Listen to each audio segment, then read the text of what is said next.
বাংলাদেশে যারা আন্দোলন করেছে তারা যদি মহাবীর হতে পারেন, সরকারের গুরুত্বপূর্ণ জায়গায় তারা যদি আসীন হতে পারেন, তাহলে এই প্রবাসীদেরকে তো আরো বেশি গুরুত্ব দেওয়া উচিত। এই প্রবাসীদেরকে আমি ওই দিন বলেছিলাম যে এই প্রবাসীদেরকে তো বিপ্লবী প্রবাসী এবং এদেরকে রাষ্ট্রীয়ভাবে স্বীকৃতি দেওয়া উচিত। বাংলাদেশে যারা আন্দোলন করেছে তারা যদি মহাবীর হতে পারেন, সরকারের গুরুত্বপূর্ণ জায়গায় তারা যদি আসীন হতে পারেন, তাহলে এই প্রবাসীদেরকে তো আরো বেশি গুরুত্ব দেওয়া উচিত।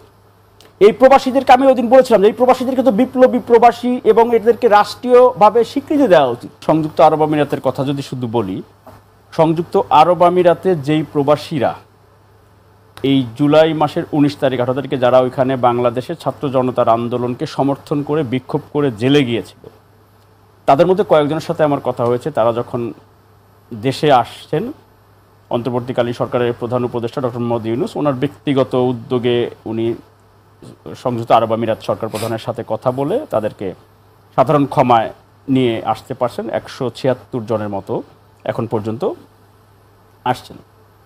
তাদের মধ্যে কয়েকজনের সাথে কথা হয়েছে, প্রবাসী কল্যাণ মন্ত্রণালয়ে তারা এসেছিলেন। কারো কারো 10 কোটি 20 কোটি টাকার বিনিয়োগও এখানে ছিল বা আছে।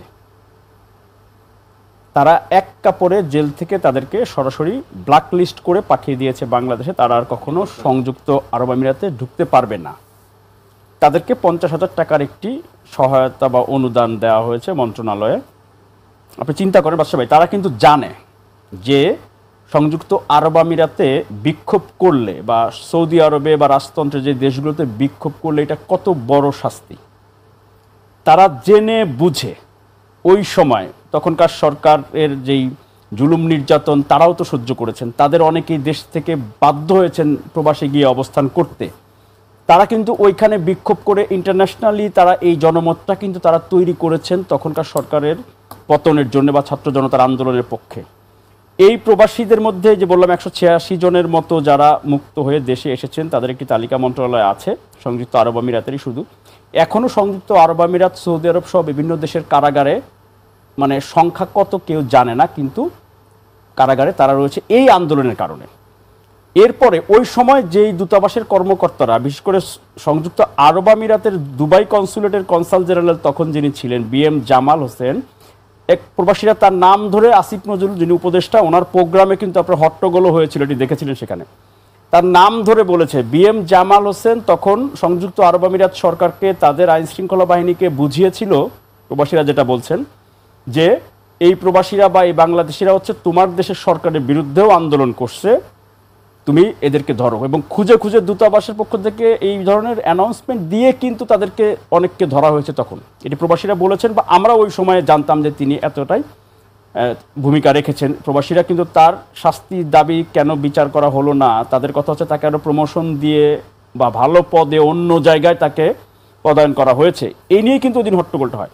আপনি চিন্তা করেন, বাংলাদেশে যারা ছাত্র আন্দোলনের নেতৃত্ব দিয়েছেন তারা অনেক গুরুত্বপূর্ণ জায়গায় সরকারে আছেন, আবার সমাজেও তারা অনেক প্রভাবশালী বা পাওয়ারফুল, অনেক গুরুত্বপূর্ণ, বা তাদেরকে মানছেন সবাই বা মানতে বাধ্য হচ্ছেন। তাহলে এই প্রবাসীরা যারা জীবনের ঝুঁকি নিল, দেখেন, একে তো তারা জেল জীবন, ফাঁসি হতে পারতো, যাবজ্জীবন সাজা হয়েছিল অনেকের, যাবজ্জীবন সাজা। এই ঝুঁকি নিয়ে তার ব্যবসা বাণিজ্য, তার পুরা জীবনের সব অর্জন বাদ দিয়ে ঝুঁকি নিয়ে জেল খাটবে, তার সারা জীবন জেলে থাকতে হবে, সেই ঝুঁকি নিয়ে তারা আন্দোলন করলেন। তাদেরকে মুক্ত করে দেশে আনা হলো, এটি তারা সুক্রিয়া জানিয়েছে, তারা ধন্যবাদ জানিয়েছেন। দেশে আনার পরে তাদেরকে 50,000 টাকার একটি খাম আপনি দিয়ে দায় সারা, এদের কোনো তালিকা গভর্নমেন্টের কাছে এখনো নাই। বাংলাদেশে যারা আন্দোলন করেছে তারা যদি মহাবীর হতে পারেন, সরকারের গুরুত্বপূর্ণ জায়গায় তারা যদি আসীন হতে পারেন, তাহলে এই প্রবাসীদেরকে তো আরো বেশি গুরুত্ব দেওয়া উচিত। এই প্রবাসীদেরকে আমি ওই দিন বলেছিলাম যে এই প্রবাসীদেরকে তো বিপ্লবী প্রবাসী এবং এদেরকে রাষ্ট্রীয়ভাবে স্বীকৃতি দেওয়া উচিত। কারণ বাংলাদেশে যারা আন্দোলন করেছে তাদের চেয়ে কোনো কোনো অর্থে দ্বিগুণ বা কয়েক গুণ বেশি ঝুঁকি নিয়েছেন, তো অনেক বেশি ঝুঁকি, কিন্তু তাদের আমরা দেখলাম রেমিটেন্স শাটডাউন করে যেমনি তখনকার সরকার শেখ হাসিনা সরকারকে অর্থনৈতিকভাবে চাপে ফেলেছে, আর এখন এই 5 মাসে রেকর্ড সংখ্যক রেমিটেন্স পাঠিয়েছে কিন্তু এই প্রবাসীরা এই সরকারকে সাপোর্ট দেওয়ার জন্য। কিন্তু তাদেরকে আমরা ন্যূনতম মূল্যায়ন করতে পারছি না।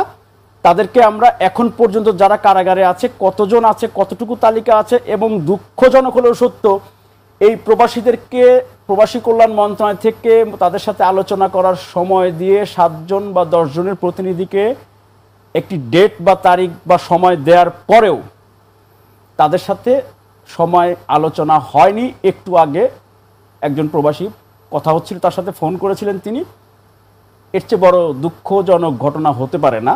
মুখে মুখে আমরা বলি, এটা আসলে কোনোভাবে কাম্য নয়, কারণ বিশেষ করে প্রবাসী খাত নির্ভর যে আমাদের অর্থনীতি, সেখানে আমরা এটা কোনোভাবেই কাম্য নয়।